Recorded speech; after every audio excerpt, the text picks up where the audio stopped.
Nous allons aborder dans cette vidéo le regard bâtimentaire. L'objectif de cette vidéo est de vous apporter un regard nouveau avec des éléments structurels et bâtimentaires pour mieux envisager votre concept d'intervention. Les bâtiments d'habitation peuvent se situer en milieu urbain, périurbain ou rural, ce qui aura un impact sur la densité. Ils peuvent être implantés sur rue, en cœur d'îlot, en fond de parcelle de terrain ou voire sur dalle, ce qui aura un impact sur l'accessibilité. Ils peuvent être isolés, mitoyens ou contigus avec un bâtiment tiers, ce qui aura un impact sur les reconnaissances. Les structures porteuses des bâtiments, piliers, poteaux, poutres et planchers, doivent pouvoir résister à un incendie entre une demi-heure et 1h30 en fonction de son classement, ce qui aura un impact sur la durée d'engagement. Les formes d'un bâtiment ou d'un ensemble immobilier sont diverses et variées. Ils peuvent être relativement conventionnels, avec des formes géométriques telles que rectangulaires, triangulaires, ovales, de petite ou de grande longueur, mais aussi en forme de croix ou de pyramide. De plus en plus, leurs formes sont graphiques, avec un design très contemporain. Les bâtiments très anciens, c'est-à-dire les bâtiments construits avant 1960, il n'y avait pas de réglementation. Les bâtiments anciens, c'est-à-dire les bâtiments construits entre 1960 et 1985, les bâtiments récents, c'est-à-dire les bâtiments construits de 1986 à nos jours, et il s'agit de la dernière réglementation en vigueur.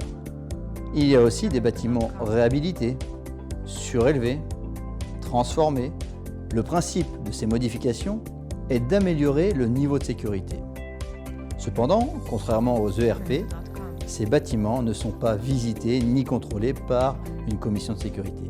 L'accès à des bâtiments peuvent parfois être modifiés et engendrer une diminution du niveau de sécurité, comme par exemple lors de travaux de voirie, avec l'implantation de mobilier urbain, la création de places de stationnement, la création de pistes cyclables, ou encore lors de la réalisation et l'implantation de lignes avec le Grand Paris Express ou le tram.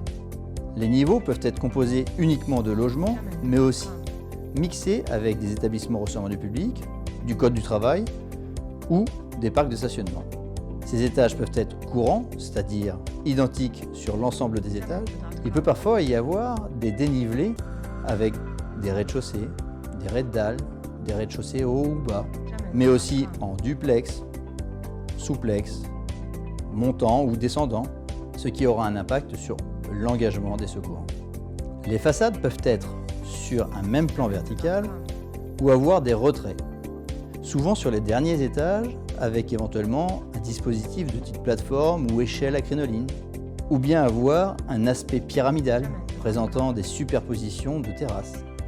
Il peut y avoir des balcons de petite taille ou filants, avec des dispositifs variés entre les logements qui peuvent être décondamnés aux moyens usuels des sapeurs-pompiers.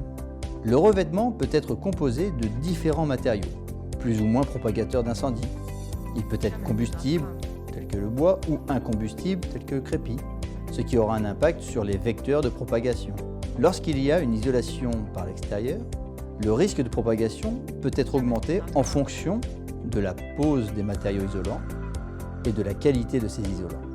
Concernant le regard bâtimentaire, lors d'une intervention, vous serez vigilant sur l'environnement, l'implantation, l'isolement, la structure, l'architecture, les niveaux, les façades et l'historique du bâtiment. Jamendo.com